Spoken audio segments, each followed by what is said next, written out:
Eens op 'n tyd, in sekere dorp, het daar 'n magistraat gewoon wat goddeloos gemeen was. Op 'n dag in die dorp, was daar 'n persoon wat 'n bestaan gemaak het deur materiaal te kleer, en wat 'n goeie reputasie onder die baie mense gehad het. Hy het gedink, kom ons kyk hoe wys hy regtig is. Het hy na die kleermaker gegaan met 'n probleem wat as die moeilikste beskou is, deels om hom 'n groot les te leer.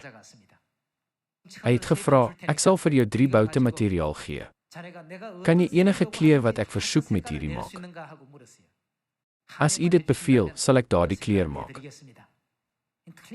Hy het weer gevra, is jy seker jy sal dit beloof? Toe het die verwerwer beloof. Die landdros het gesê, gee vir my klere wat so swart is, maar ietwat gryserig, soos rooi maar ietwat blouerig, en soos blou maar ietwat gelerig.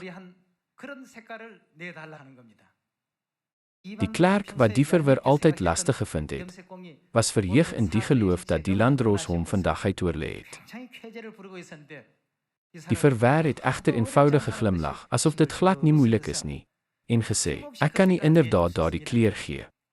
Wanneer u egter die stof kom haal, moet u kom op die dag wat ek aanwys. Sal u daardie dag kan kom? Waarop hy geantwoord het, as jy my die dag vertel, sal ek sekerlik kom.